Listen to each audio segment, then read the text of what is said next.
didukung oleh Move on to Top Mochaccino Double Shot. Double nikmatnya. Selamat malam pemirsa. Lembaga Penyelidikan Ekonomi dan Masyarakat LPEM Universitas Indonesia UI memperkirakan pertumbuhan ekonomi atau PDB Indonesia di triwulan kedua tahun ini masih akan ada di bawah 5%. Setelah prediksi pertumbuhan triwulan pertama yang di 4,94% ternyata meleset karena pertumbuhan ekonomi nasional di triwulan pertama tercatat 4,87%. LPEM UI menyebut tren ini menunjukkan ekonomi nasional mulai kehabisan bahan bakar, tidak lagi tergantung faktor musiman. Pemerintah berusaha mendongkrak pertumbuhan ekonomi dengan meluncurkan sejumlah stimulus dengan yang paling baru relaksasi penggunaan hotel untuk rapat pemerintah. Akankah upaya itu berhasil mengangkat ekonomi Indonesia tumbuh di atas 5%? Pemirsa, bersama saya Leonard Samosir, inilah Top Ekonomi, sekuat daya di atas 5. Perekonomian Indonesia tengah dalam tekanan berat.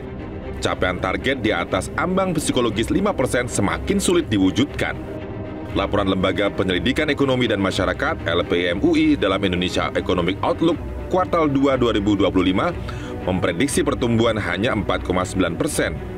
Kajian LPEM UI menyebut struktur ekonomi nasional mengalami pelemahan dan tekanan eksternal memperburuk prospek makroekonomi. Tekanan eksternal yang dimaksud adalah dampak kekhawatiran akan perang dagang besar yang memicu ketidakpastian dan gejolak di pasar global. Risiko konflik dagang masih tinggi dan dapat berdampak negatif bagi Indonesia, seperti terganggunya aliran investasi, perdagangan, meningkatnya inflasi impor, depresiasi rupiah, tekanan fiskal, dan tentu saja perlambatan ekonomi. Selain pelemahan daya beli, menyusutnya kelas menengah, LPEM UI mencatat banyak subsektor manufaktur yang tercatat menahan ekspansif yang berujung pada tertahannya pertumbuhan ekonomi. Pemerintah sebenarnya sudah berupaya menjaga pertumbuhan ekonomi triwulan 2 atau kuartal 2 2025 di kisaran 5% dengan memanfaatkan momentum liburan sekolah pada bulan Juni-Juli 2025 melalui pemberian berbagai stimulus ekonomi untuk menjaga daya beli masyarakat dan meningkatkan konsumsi domestik. Namun segala upaya tersebut belum menunjukkan efek optimum untuk menjaga pertumbuhan ekonomi. Termutakhir, pemerintah meluncurkan 5 stimulus ekonomi yang berlaku mulai 5 Juni. Stimulus itu meliputi diskon transportasi, diskon tarif tol, penebalan bantuan sosial bagi kelompok rentan, subsidi upah pekerja dengan gaji di bawah upah minimum, dan memperpanjang diskon jaminan kecelakaan. Kementerian Dalam Negeri juga mencoba melonggarkan aturan yang sebelumnya melarang kegiatan rapat pemerintah daerah di hotel. Tren tak kunjung tembus 5% sejak realisasi pertumbuhan ekonomi kuartal 1 sebesar 4,87% merupakan ancaman stagnasi ekonomi. Institute for Development of Economics and Finance, INDEF, menilai pelemahan ini bukan sekedar akibat global, tetapi lebih pada terjadinya kegagalan domestik melakukan transformasi struktural, ketidakpastian belanja fiskal, minimnya dorongan produktivitas sektoral, dan stagnansi investasi swasta masih wait and see. Dan pemirsa, malam ini di Studio 1 Metro TV telah hadir bersama saya 3 orang narasumber. Yang pertama di sebelah kanan saya adalah peneliti senior dari LPEM UI, Fit Adrison. Pak Fit, Mas Fit, selamat malam. Selamat malam, Bang Leonard. Terima kasih sudah hadir. Lalu juga telah hadir bersama kita di sebelah kiri saya Sekretaris Jenderal dari PHRI, Perhimpunan Hotel dan Restoran Indonesia, Maulana Yusran. Pak Alan, selamat malam. Kembali hadir ya. Sudah kelihatannya sudah gembira karena hotel sudah mulai akan ramai lagi. Iya, paling tidak sudah mulai punya nafas. Sudah mulai ada nafas. Dan juga telah hadir bersama kita pemirsa di Studio Metro TV juru bicara kepresidenan dari Kantor Komunikasi Kepresidenan atau PCO, Mas Fitra Faisal. Mas Fitra, selamat malam. Selamat malam, Bung Leo. Baik, kita akan bertanya dulu ke Mas Fit. Mas Fit, kalau LPEM UI selama ini yang saya tahu adalah selalu mengatakan ya adalah ya dan tidak adalah tidak. Kalau kita melihat bahwa tadinya memprediksi di triwulan pertama pertumbuhan ekonomi Indonesia 4,94 jadi 4,87 ternyata. Di triwulan kedua yang nanti akhir bulan ini akan kita akhiri, kira-kira kita bisa menyentuh 5% atau tidak? Memang agak berat untuk menjawabnya itu, tapi mungkin saya jelaskan dulu sebagai akademisi landasan teorinya dulu. Sebetulnya semakin berkembang satu negara, memang pertumbuhan ekonomi itu akan cenderung semakin kecil. Oke. Ya. Jadi ibaratnya kayak akselerasi mobil. Akselerasi mobil itu kalau dari 0 sampai 60 itu sebentar, tapi 60 ke 100 itu lebih lama. Jadi memang secara natural pertumbuhan itu akan semakin melambat. Oke. Nah, jadi ketika kita ngomong 5%, itu memang bisa dikatakan natural growth kita sekitar seperti itu. Autopilot 5%? Bisa dikatakan seperti itu, ya. Tapi kalau kita mau meningkatkan, maka harus extra effort. Extra effort? Harus extra effort itu bagi saya sih bahasa sederhananya kira-kira kayak gini. Gimana sih cara menumbuhkan ekonomi itu? Ekonomi itu ada dua sisi, ada konsumen, ada produsen. Yeah. Ketika itu konsumen punya kemampuan belanja dan dia yakin dia akan spend. Uang itu akan mengalir ke dalam perekonomian, itu akan menggerakkan perekonomian. Dari sisi produsen, ketika mereka yakin bahwa kondisi ini bagus, mereka akan invest. Uang juga akan mengalir. Jadi yang paling penting adalah tumbuhkan kepercayaan bagi masyarakat sehingga ada keinginan dari pihak pelaku ekonomi untuk spend. So balik lagi terkait dengan 5%, apakah tercapai atau enggak nanti bisa kita lihat.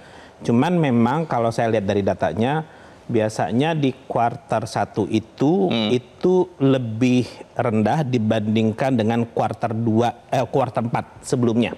Oke. Nah, pengecualian di 2025 kita kuartal 1 itu lebih rendah dibandingkan dengan kuartal 4 tahun lalu. Di 2024. Ya. Oke. Artinya ada sesuatu di sini. Nah, pas pada saat masuk ke kuartal 2 ada tekanan eksternal, yaitu dari dimulai dengan perang dagang. Perang dagang Trump. Nah, ini tentu punya potensi bisa menurunkan pertumbuhan. Jadi pertanyaan saya kembali lagi saya ulang, Mas Fit, di akhir triwulan kedua, artinya akhir semester pertama atau first half tahun ini, sampai tidak 5% pertumbuhan nasional Indonesia, pertumbuhan ekonomi Indonesia?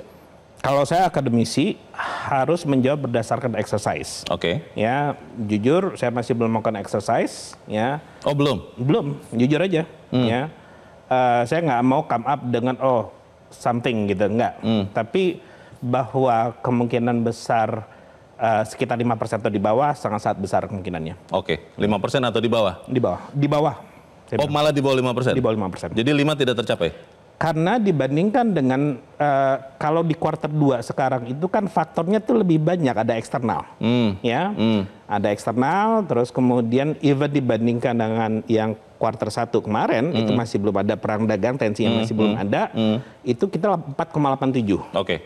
Tentunya dengan kondisi eksternal sekarang ada kemungkinan bisa lebih rendah. Mas Fitra membagi kepercayaan yang sama dengan Mas Fit atau lebih optimis melihat ekonomi di triwulan kedua atau semester pertama tahun ini? Iya, Pak Fit Adrison ini guru saya ya. Jadi tentunya apa yang kita pelajari sama ya. Termasuk apa yang tadi Pak Fit sampaikan mengenai kondisi steady state. Bahwa kondisi kita sebagai ekonomi yang sudah bertumbuh besar, pastinya akan ada hambatan-hambatan, constraint-constraint untuk bertumbuh lebih cepat. Tetapi steady state itu dalam beberapa peristiwa empiris itu bisa didorong oleh tadi yang disampaikan oleh Pak Fit adalah extra effort.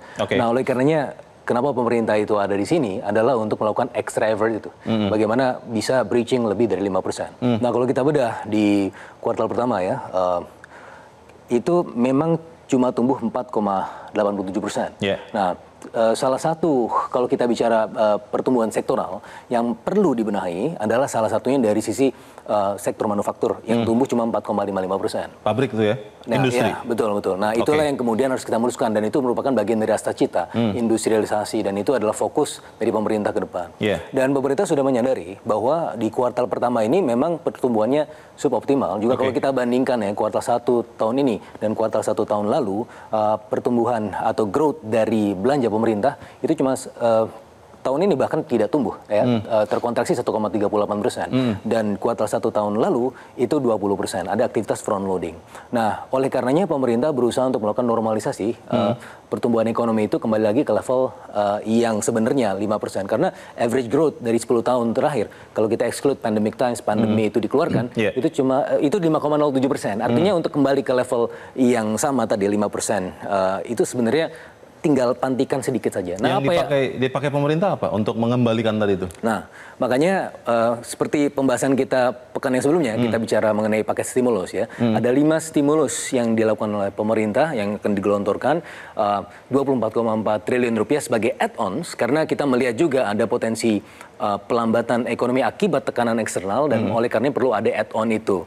Dan kita lihat bagaimana melindungi yang kelas bawah, bansos dengan 11,9 triliun, dan itu untuk 18,3 juta penerima manfaat. Kemudian ada bantuan subsidi upah untuk di bawah 3,5 juta rupiah, itu 10,73 triliun. On top dari itu, yang terkait juga nanti bidangnya Pak Maulana adalah diskon untuk sektor transportasi darat, laut, dan udara. Yang secara empiris itu memiliki keterkaitan antar sektor, terutama yang paling dominan juga keterkaitan ke sektor pariwisata dan ekonomi kreatif. Diskonnya bulan Juni dan Juli ya? Betul, itu memanfaatkan liburan sekolah, yang memanfaatkan momentum ya, prioritasnya di situ. Nah, kalau kita lihat tadi seperti yang Pak Fit sampaikan ya, kan ada supply, ada demand.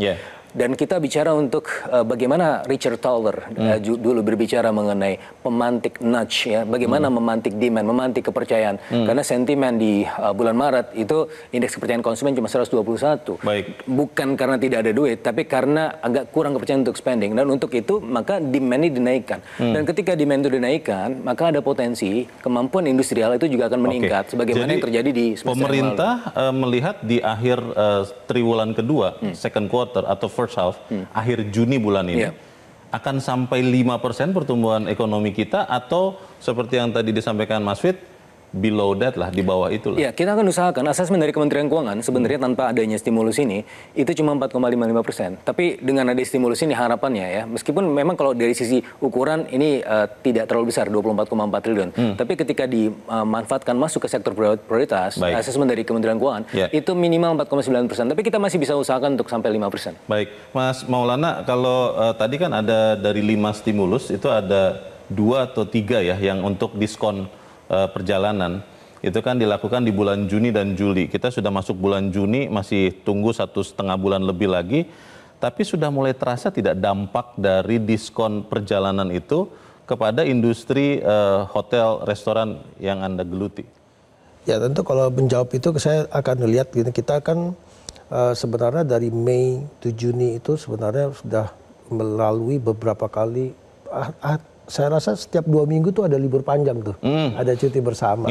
Tanggal merah. Nah, yang kita lihat kemarin terakhir pada saat Idul Adha saja, itu impactnya hampir nggak ada tuh libur panjangnya. Saya nggak ngomongin, terkait okupansi ya, hampir dikatakan tidak ada. Di tol Cikampek kemarin macet panjang loh katanya setelah itu. Tapi kan saya bicaranya akomodasi. Nah, saya bicara akomodasi.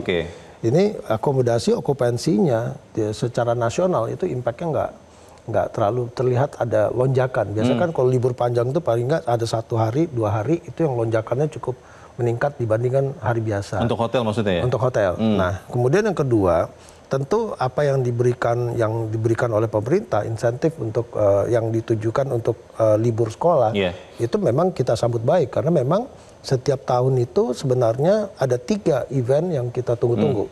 Satu Hari Raya, Idul Fitri, kemudian Nataru, Natal Tahun Baru, dan yang ketiga adalah libur sekolah. Libur sekolah. Nah, cuman kan tantangan untuk pergerakan domestik itu kan sebenarnya untuk liburan ini adalah daya saing kita dengan luar negeri. Tujuan wisata di luar negeri? Ya, karena gini, karena masalah harga tiket kan selalu masih menjadi isu. Tiket pesawat ya? Tiket domestik pesawat, ya.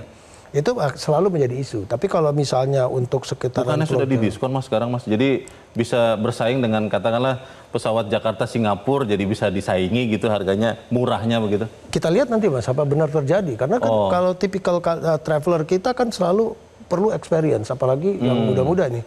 Mereka akan lebih memilih keluar dibandingkan mereka traveling di domestik. Ini yang kondisi realnya kan seperti itu. Tapi bukan berarti yang perjalanan overlandnya misalnya kan tol kita udah ada ya. Itu juga pasti akan meningkat di situ. Dan itu ekspektasi kita peningkatannya dari situ. Apakah kemudian yang dilakukan pemerintah saat ini belum berdampak, tapi ada satu lagi yang nanti saya akan tanyakan juga ke Pak Maulana terkait kelonggaran untuk menggunakan hotel sebagai tempat rapat. Tetap bersama kami, Top Ekonomi segera kembali.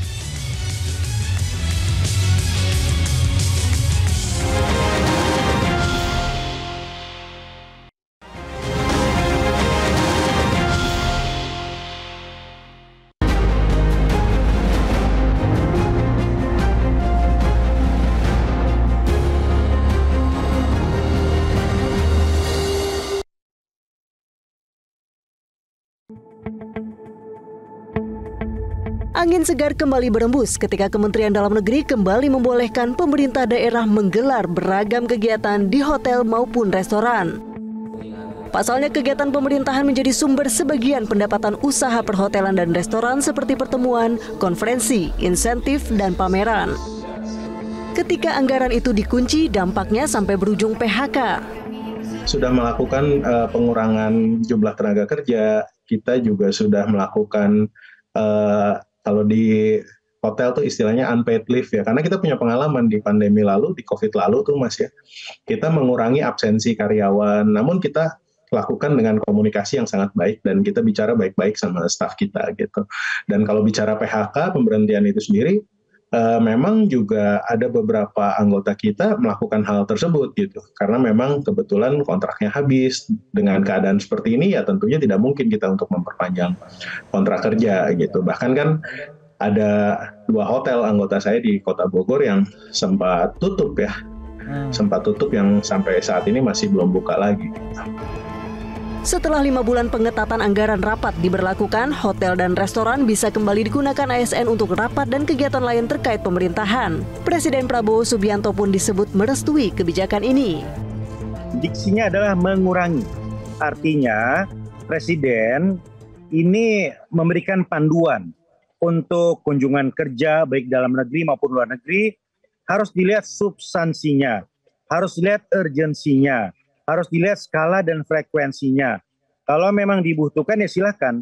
Kita ketahui bahwa kunjungan luar negeri ini kan juga tidak dilarang 100%.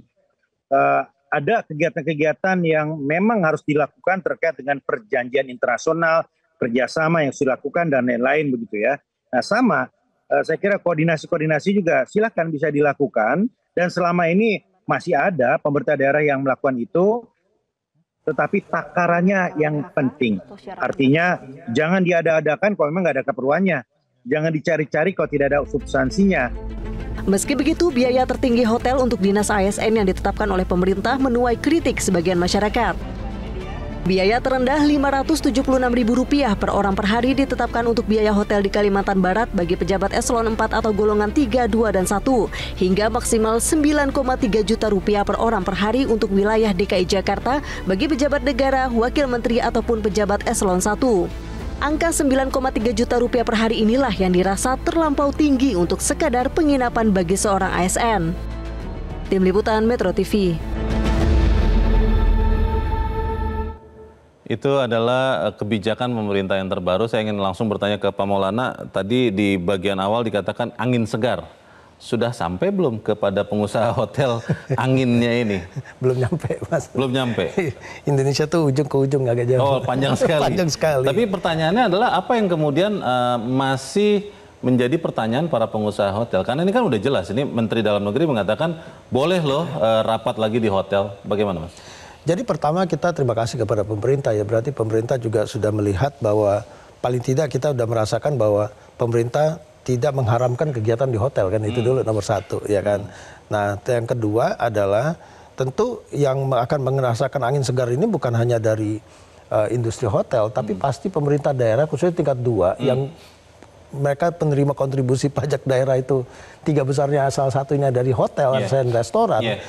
itu tentu juga angin segar buat mereka gitu. Meningkatkan PAD-nya. Betul. Nah, tapi di sisi lain tentu ada tantangan yang mungkin menjadi jawabannya nanti, Mas. Karena kita ini baru masuk kuartal 2 ya. Kita biasanya kegiatan itu ada di kuartal 3 dan 4, nanti kita masih tunggu di sana. Jadi apakah pemerintah dengan situasi sekarang, pemerintah daerah khususnya tadi yang disampaikan masih memiliki anggarannya untuk melaksanakan itu kan gitu. Karena kita tahu, yakin bahwa di angin segar dengan diperbolehkan itu tidak akan bisa sebesar kejadian di tahun 2024 pastinya. Nah, ini kan paling tidak untuk menjaga mereka masih bisa tetap bertahan kan, itu minimal, Mas. Karena sudah kehilangan sekitar berapa, 3 bulan begitu ya tahun ini ya? Udah 1 semester lah paling tidak. 1 semester malah ya? Paling tidak di kuartal 2 ini kita udah banyak hilangnya gitu. Mas Fit, kalau melihat ada tadi 5 stimulus ya, terutama untuk libur sekolah Juni, Juli, kemudian ini sekarang ada lagi boleh rapat di hotel.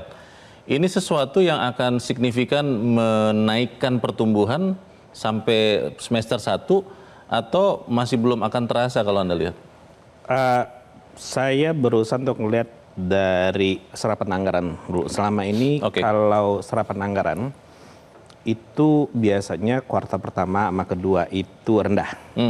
Saya punya studi sekitar 10 tahun yang lalu, belanja modal itu by kuartal kedua itu sekitar 40%. Oh, dari setahun? Baru 40% dari total.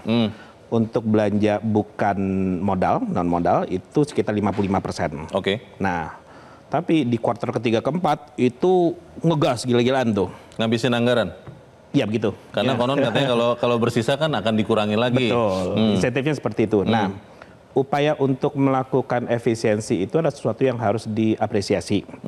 Ya, yang saya dengar tadi bahwa sudah ada relaksasi, tapi selektif. Selektif itu jika memang dilakukan, bisa dilakukan di hotel, ya. Jika bisa dilakukan di kantor, silakan di kantor. Tapi kalau tidak di hotel, nah itu bisa mengenerate ekonomi. Sebetulnya terkadang orang juga lebih produktif sih kalau seandainya di hotel, tapi tidak setiap acara itu harus di hotel. But at least ketika ada relaksasi tersebut, ada angin segar, walaupun ya dari Mas Maulana yang mengatakan angin masih belum sampai ya. Nah itu dari sisi stimulus. Tapi saya lebih menekankan sebetulnya lebih ke arah tenaga kerja, pekerjaan. Kenapa? Stimulus itu sifatnya jangka pendek. Kalau orang bekerja, ya, kalau dia mendapatkan pekerjaan, dia akan mendapatkan income. Ketika dia mendapatkan income, dia akan spend. Ya, itu akan menggerakkan perekonomian. Jadi kalau seandainya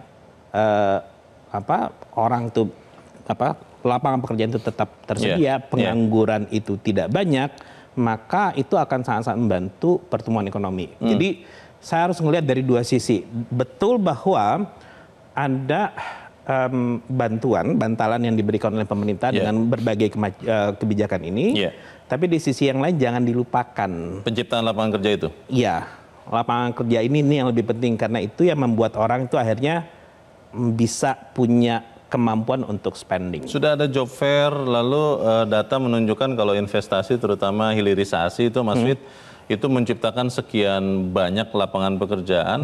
Anda tidak melihat itu kemudian menjadi peluang untuk menyerap pengangguran-pengangguran yang ada sekarang?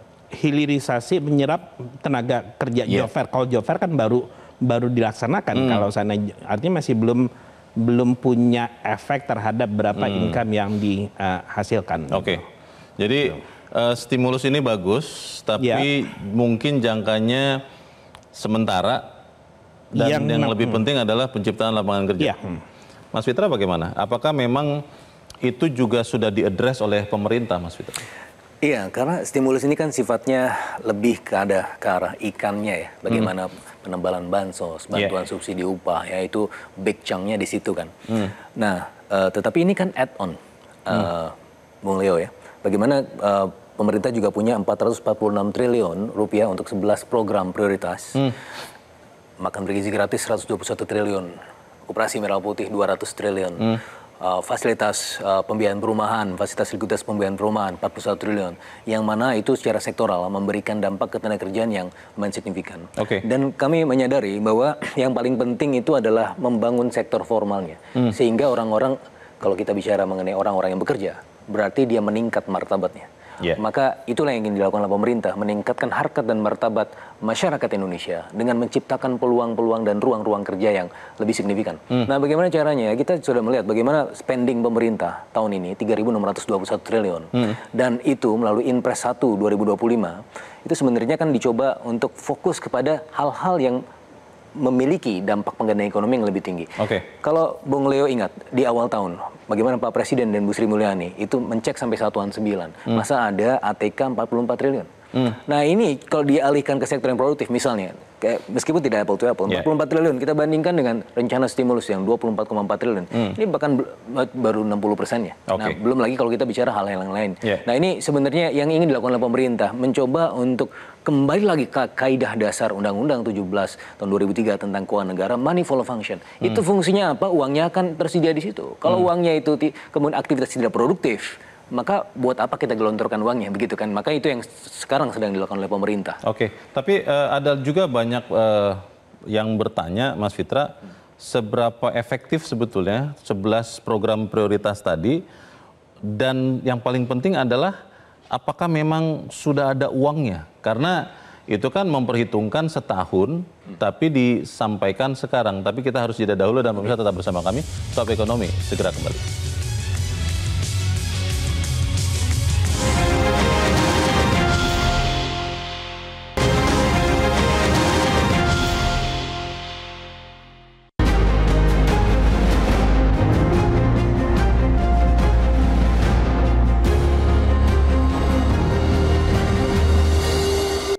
Terima kasih Anda masih bersama kami pemirsa. Mas Fit, tadi Mas Fitra mengatakan ada 11 prioritas pemerintah yang hampir 500 triliun akan menggerakkan pertumbuhan ekonomi. Akankah seperti itu atau bagaimana? Kalau pemerintah tentu berharap bahwa itu akan punya daya dorong terhadap pertumbuhan ekonomi. Ya, tapi seperti yang saya bilang, yang paling penting itu adalah lapangan pekerjaan. Karena kalau orang lapangan pekerjaan itu ada, orang akan punya income untuk spend dia. Nah, mungkin kalau saya balik lagi karena tadi Bung Fitra tadi ngomong tentang MBG. Ya. Saya secara akademisi saya akan ngomong aja creating new jobs. Saya punya argumen yang berbeda karena dengan MBG tersebut itu bukan menciptakan sesuatu yang baru. Itu hanya memindahkan dari satu kantong ke kantong yang lain. Kantong kiri, kantong kanan. Betul.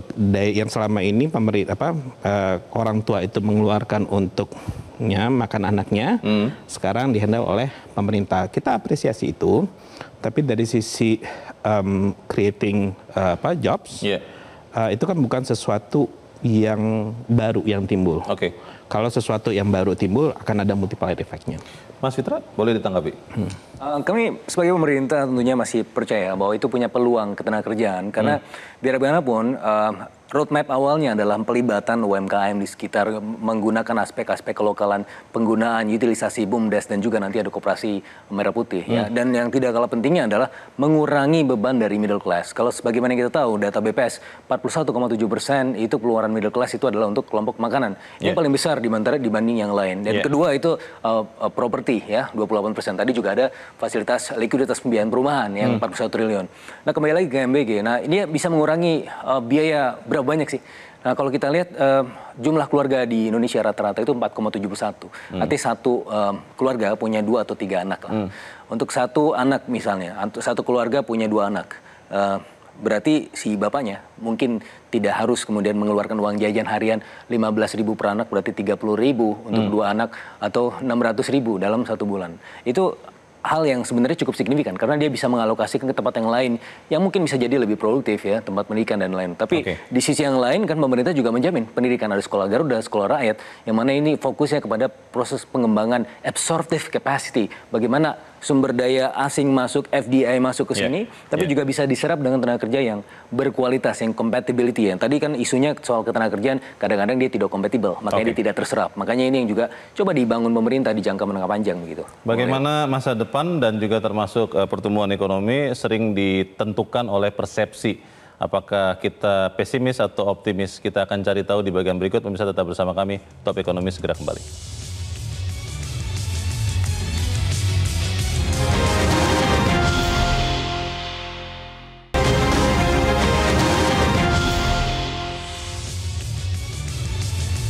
Kita ada di bagian akhir dari diskusi kita malam ini. Pak Maulana, pengusaha selalu dibilang adalah orang-orang yang selalu melihat peluang apapun keadaannya. Dan kalau melihat kondisi sekarang, seberapa optimis sebetulnya Anda dan teman-teman PHRI ya untuk melihat bahwa Indonesia bisa tumbuh di atas 5%. Industri Anda akan survive tahun ini? Ya tentu kita di sini pertama kan dapat angin segar ya. Jadi karena saya tadi menyampaikan bahwa masih ada kuartal 3 dan 4. Semoga di kuartal 3 dan 4 yang kita picture-nya di tahun-tahun sebelum itu sebenarnya di situ tumbuhnya nanti itu berharap akan ada memang terjadi pertumbuhan di sana. Nah, kedua adalah kalau kami di industri pariwisata itu sebenarnya pemerintah tidak hanya bicara anggaran kegiatan pemerintah sebenarnya. Karena industri ini perlu didukung dengan kegiatan-kegiatan MICE, International MICE. Ini juga menjadi penting karena kita udah punya banyak venue. Bali, Jakarta itu punya banyak venue yang nggak mungkin tertutup dengan kegiatan pemerintah. Tapi juga perlu ada event-event besar yang juga bisa menjadi, ya namanya pariwisata itu nggak bisa lupa dari brand, daripada promosi dari destinasinya itu menjadi penting. Nah yang ketiga adalah, tadi saya setuju dengan Pak Fit tadi ya, bahwa sekarang kalau pariwisata itu kan sebenarnya intinya mereka melakukan perjalanan kalau mereka punya uang, punya kemampuan, punya daya beli di situ. Nah ini pemerintah juga harus berpikir bagaimana orang bisa bekerja, orang punya daya beli, sehingga mereka pada saat libur-libur itu mereka melakukan pergerakan. Karena kita selalu mengandalkan pergerakan domestik untuk kita bicara Indonesia. Baik, terima kasih. Mas Fitra, seperti hotel itu yang ditunggu juga adalah bagaimana aturan detailnya, bagaimana menggunakan anggaran supaya nggak salah juga. Soal detail untuk mencapai pertumbuhan 5%, pemerintah benar-benar sudah punya dan tidak over optimis atau seperti apa? Kalau kita merujuk pada rencana APBN untuk tahun ini yang dibuat tahun 2024, sebenarnya kan targetnya 5,2%. Nah, cuma masalahnya kalau kita lihat ya, tekanan-tekanan global itu menghadirkan revisi-revisi ya, bagaimana IMF World Bank untuk global demand dari 3% menjadi 2,6%. Untuk kita Indonesia dari sebelumnya mereka bahkan punya forecast 5,1% menjadi 4,7%. Yang mana lokusnya itu adalah tekanan global. Nah makanya tekanan global itu perlu diantisipasi oleh ya shock absorber dari APBN untuk sebagai mekanisme counter siklus begitu ya. Dan ini yang kemudian coba dilakukan oleh pemerintah. Uangnya pasti akan ada tidak 3.621 triliun itu? Direncanakan 3.621 triliun. Defisitnya masih tetap 2,53% dari GDP, tidak berubah. Karena yang terjadi adalah ada realokasi anggaran tadi kan, Bung Leo ya. Jadi kenapa ada stimulus? Ya karena tadi anggaran yang tidak produktif difokuskan kepada tempat-tempat yang bisa menghasilkan keuntungan ekonomi begitu. Baik, terima kasih. Mas Fit, apa yang harus dilakukan benar-benar oleh pemerintah supaya kemudian 5% ini sampai? Kalau saya mungkin agak sedikit belok, saya nggak fokus kepada 5%-nya, tapi apakah pertumbuhan tersebut berkualitas atau enggak. Karena kalau seandainya pertumbuhan itu tinggi, tapi tidak setiap golongan masyarakat itu mendapatkan pertumbuhan ekonomi, maka pertumbuhan itu nggak akan sustainable. Jadi yang saya tekankan tadi adalah ya pertumbuhan tapi yang lebih penting adalah kesempatan ya untuk mendapatkan pekerjaan. Karena dengan demikian mereka punya kemampuan untuk spending, dan yang paling penting salah satunya juga adalah menimbulkan kepercayaan dari agen ekonomi, yaitu konsumen sama produsen. Kalau konsumen itu yakin dengan kondisi ekonomi, mereka akan willing to spend. Ya, begitu juga dengan produsen, mereka akan willing to invest, uang akan berputar. Baik. So yakinkanlah. Baik, yakinkanlah itu yang harus dilakukan. Mas Fit Adrison, terima kasih. Mas Fitra Faisal, terima kasih. Dan Mas Maulana Yusran, terima kasih. Dan pemirsa, tidak berhenti pada tumbuh di atas 5%. Pemerintah harus memastikan pertumbuhan yang tercipta berkualitas dan kesenjangan semakin mengecil. Demikianlah Top Ekonomi malam ini. Kita berjumpa kembali dalam Top Ekonomi Selasa pekan depan. Saya Leonard Samosir, selamat malam. Sampai jumpa.